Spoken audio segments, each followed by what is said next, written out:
ये एक सोने की कान है। एक ऐसा ब्रांड जो इतना मुनफरिद था कि वायरल हो गया, जिसकी मसनूआत शेल्फ से उड़ती हुई बिक रही थी और मद्दाहों की एक ऐसी कम्युनिटी बन गई थी जो इससे सैर नहीं होती थी।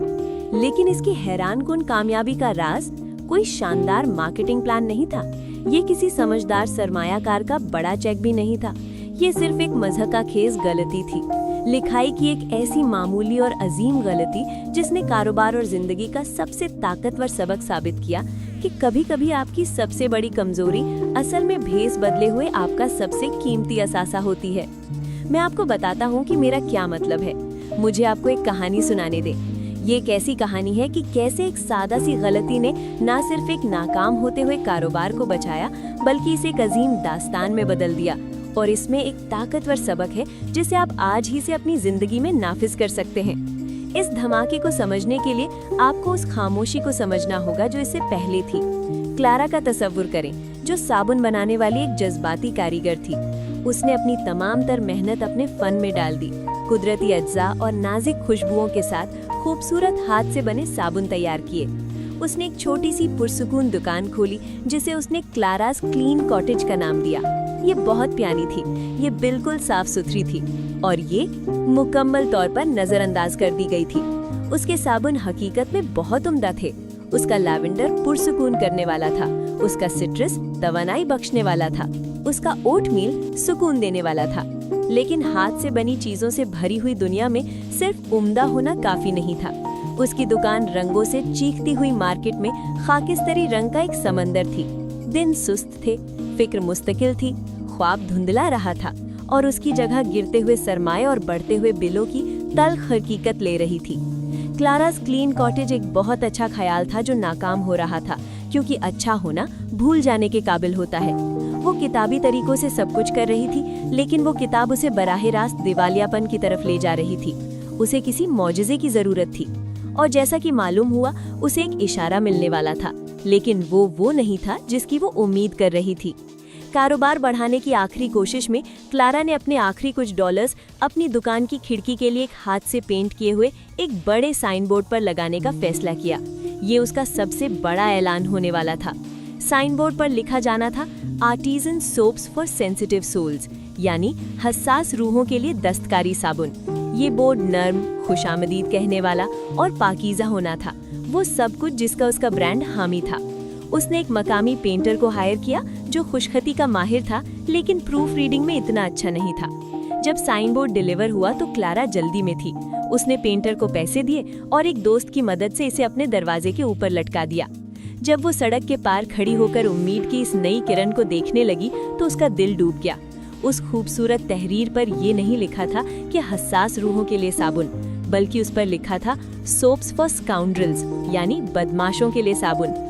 बदमाश, ये एक तबाही थी, एक मुकम्मल जिल्लत। उसका पहला रद्द अमल क्या था? निरा खौफ। उसने अपने आखिरी पैसे एक ऐसे बोर्ड पर खर्च कर दिए थे जो उसके शरीफाना और नर्म साबुन की दुकान को डाकुओं और चोरों के लिए मखसूस बना दिया था। ये उसके ब्रांड के बिल्कुल बरक्स था। ये पब्लिक मजाक बन चुका था। उस रात वो खूब रोई। उसे यकीन था कि ये उसके ख्वाब के ताबूत में आखिरी कील है। अगली सुबह क्लारा भारी दिल से अपनी दुकान की तरफ चली, इस नियत से कि वो उस बोर्ड को उतार देगी और अपनी शिकस्त मान लेगी। लेकिन जैसे ही वो करीब पहुंची, उसने कुछ ऐसा देखा जो पहले कभी नहीं देखा था। लोग उसकी दुकान के बाहर जमा थे। वो इशारे करके हंस नहीं रहे थे, वो तस्वीरें खींच रहे थे और वो मुस्कुरा रहे थे। एक शख्स सीधा उसके पास आया और पूछा कि आपकी दुकान खुली है, मुझे जानना है कि बदमाशों के साबुन की खुशबू कैसी होती है। और उस लम्हे सब कुछ बदल गया। खौफ खत्म होने लगा और उसकी जगह एक ऐसा अजीबोगरीब ख्याल आया जो शायद काम कर जाए। महीनों से वो मुकम्मल और सबको खुश करने की कोशिश कर रही थी और उसे कुछ हासिल नहीं हो रहा था। क्या होगा अगर सिर्फ एक बार वो इस गलती को ही अपना ले? क्या होगा अगर वो इस मजाक को ही अपना ले? क्या होगा अगर वो वाकई बदमाशों के लिए साबुन बेचना शुरू कर दे? ये एक पागलपन वाला ख्याल था। ये उसके हर एहसास के खिलाफ था। लेकिन खोने के लिए क्या था? उसका रवायती कारोबार पहले ही नाकाम हो रहा था। चुनाचे थोड़ी मायूसी और शरारत भरे जज्बे के साथ वो इसके लिए तैयार हो गई। वो अपने काम की जगह पर गई, कुछ अच्छा बनाने के लिए नहीं, बल्कि कुछ शरारत भरा बनाने के लिए ही गई। उसने अपना वनीला साबुन लिया और सूदिंग वनीला के बजाय उस पर लेबल लगाया विलेनस वनीला। उसका पाइन साबुन बन गया प्लंडरिंग पाइन। उसका चारकोल साबुन डीवीएस डिटॉक्स। उसने चमड़े, मसाले और गन पाउडर की हल्की सी खुशबू के साथ एक नया साबुन भी तैयार किया, जिसे उसने द हाईवेमैन का नाम दिया। उसने एक चॉक बोर्ड पर लिखा और उसे खिड़की में असली बोर्ड के नीचे लगा दिया, बदमाशों के लिए साबुन, जब आपका इरादा कुछ नेक ना हो। रद्दे अमल फौरन आया। जो लोग तजस्सुस में तस्वीरें ले रहे थे वो अंदर आने लगे। वो सिर्फ साबुन नहीं खरीद रहे थे, वो एक कहानी खरीद रहे थे, वो एक हंसी खरीद रहे थे। उन्होंने अपने शरीफ भाई के लिए मिसक्रिएंट मिंट खरीदा और अपने बॉस के लिए ब्लैकमेल बाल्सम। एक दिन की फरोख्त उससे ज्यादा थी जितनी वो पूरे हफ्ते में कमाती थी। अब जबकि क्लारा की कहानी एक ताकतवर ख्याल को वाजे करने का एक मजेदार तरीका है, हादसों में मौके तलाश करने का ये नमूना कारोबारी जिद्दत में एक हकीकत है। पोस्टेड नोट्स को ही ले ले, वो 3M में एक नाकाम तजुर्बे से पैदा हुए थे। 1968 में एक साइंटिस्ट स्पेंसर सिल्वर एक बहुत मजबूत गोंद बनाने की कोशिश कर रहे थे, लेकिन इसके बजाय उन्होंने उल्टी चीज बना दी, एक कमजोर गोंद जो आसानी से उतर जाता था। बरसों तक ये एक ऐसा हल था जिसका कोई मसला नहीं था। फिर 3M के एक दूसरे मुलाजिम आर्ट फ्राई इस बात से परेशान थे कि उनके कागज के बुकमार्क्स बार बार गिर जाते थे। उन्होंने सिल्वर के कमजोर गोंद को याद किया और महसूस किया कि ये दोबारा इस्तेमाल होने वाले बुकमार्क के लिए बेहतरीन हल है, जो सफ़ों को नुकसान भी नहीं पहुंचाएगा। वो नाकामी दुनिया की सबसे जरूरी दफ्तरी मसनूआत में से एक बन गई। या सॉफ्ट सर्व आइसक्रीम के बारे में सोचें। एक मशहूर किस्सा इसका सेहरा टॉम कार्वेल को सर बांधता है। कहानी ये है कि 1934 में मेमोरियल डे के हफ्ते के आखिर में उनकी आइसक्रीम ट्रक का टायर पंक्चर हो गया और उनकी मसनूआत पिघलने लगी। मुकम्मल नुकसान का सामना करते हुए उन्होंने सड़क के किनारे से नर्म और क्रीमी आइसक्रीम बेचना शुरू कर दिया और दरियाफ्त किया कि ग्राहकों को ये ज्यादा पसंद आई। गर्म दिन में होने वाले एक हादसे ने एक अजीम सल्तनत की बुनियाद रख दी। यहाँ तक कि मशहूर चॉकलेट चिप कुकी भी एक खुशामद हादसा हो सकती है। इसकी मौजूदा रूथ वेकफील्ड थी, जो टूल हाउस इन चलाती थी और अपने काम में कमाल के लिए जानी जाती थी। जबकि कुछ कहानियां दावा करती हैं कि उन्होंने हादसे से अपने आटे में चॉकलेट के टुकड़े डाल दिए थे, लेकिन ज्यादा इम्कान यही है कि ये मेहनत से किए गए तजुर्बों का नतीजा था। उन्होंने Nestle semi sweet chocolate bar के टुकड़े अपने कुकी के आटे में शामिल किए और पूरी तरह से पिघलने के बजाय उन्होंने अपनी शक्ल बरकरार रखी, जिससे चॉकलेट चिप कुकी तैयार हुई, जिसे हम आज पसंद करते हैं। वापस अपनी कहानी की तरफ, क्लारा की दुकान अब सिर्फ एक मकामी तजस्सुस नहीं थी, बल्कि ये एक मंजरे आम पर आने वाली चीज बन रही थी। एक ग्राहक जो एक मशहूर ब्लॉगर था, उसने एक मज़हक़ाखेज़ पोस्ट लिखी जिसका उन्वान था, आखिरकार मुझे एक ऐसा साबुन मिल ही गया जो मेरे अंदर के विलन को समझता है। ये वायरल हो गया। अचानक सोप्स फॉर स्काउंड्रल्स हर जगह मौजूद थे। पूरे मुल्क से ऑनलाइन ऑर्डर्स की बारिश होने लगी। क्लारा को स्टाफ हायर करना पड़ा। उसने अपनी प्रोडक्ट लाइन में आर्सेनिस्ट्स, एम्बर बाथ बॉम्ब्स और गेटअवे कार एयर फ्रेशनर्स शामिल किए। हर प्रोडक्ट के साथ एक मज़हक़ाखेज़ विलन वाली डिस्क्रिप्शन थी, जिसे ग्राहकों ने बहुत पसंद किया। ब्रांड की एक शख्सियत थी, ये ज़हीन और होशियार था और ये एक ऐसे मुश्तरका मजाक की तरह महसूस होता था जिसमें हर कोई शामिल होना चाहता था। ये कहानी मीडिया के लिए नजरअंदाज करना नामुमकिन थी। न्यूज आउटलेट्स ने कॉल्स करना शुरू कर दिया, इसे एक हादसाती जहानत की मुतासिरकुन कहानी के तौर पर पेश करते हुए। कैसे एक टाइपो ने एक मशहूर ब्रांड बनाया। एक सुर्खी में लिखा, वो छोटी सी दुकान जो कभी बंद होने के दहाने पर थी, अब शानदार आर्टिकल्स का मौजू बन गई।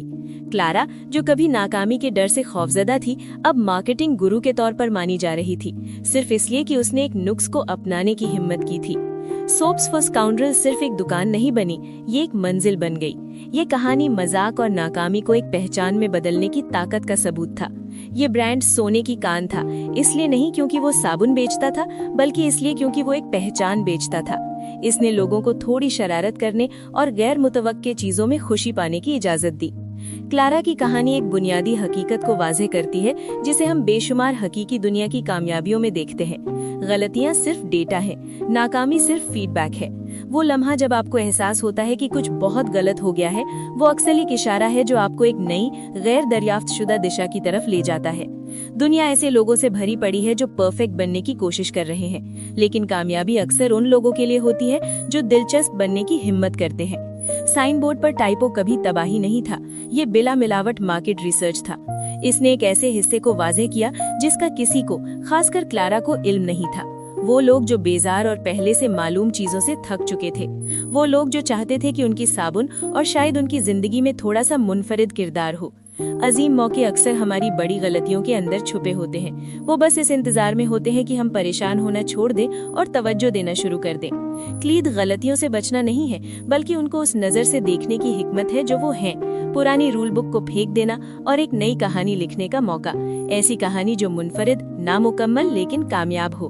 तो वो कौन सी मज़हक़ाखेज़ या दिलचस्प गलती है जो आपने गैर मुतवक्के कामयाबी की तरफ जाते देखी है? हमें नीचे कमेंट्स में आपकी कहानियां सुनकर खुशी होगी। और अगर आपको ये कहानी पसंद आई और आप मजीद गैर रिवायती कामयाबी की कहानियां चाहते हैं तो सब्सक्राइब करना और नोटिफिकेशन बेल को दबाना ना भूलें, ताकि आप अगली वीडियो मिस ना करें। आखिर में क्लारा ने सिर्फ एक कामयाब बसावर नहीं बनाया, उसने एक ऐसा ब्रांड बनाया जिसने लोगों को मुस्कुराने पर मजबूर किया। उसने सीखा कि नकायज से पाक दुनिया में थोड़ी सी शरारत एक ताकतवर और नफाबख्श चीज हो सकती है। ये याद दहानी है कि हम सबको थोड़ा कम परफेक्ट और ज्यादा यादगार बनने की जुर्रत करनी चाहिए, क्योंकि आप नहीं जानते कि कब एक मजे का खेज गलती आपके साथ होने वाली सबसे बेहतरीन चीज साबित हो।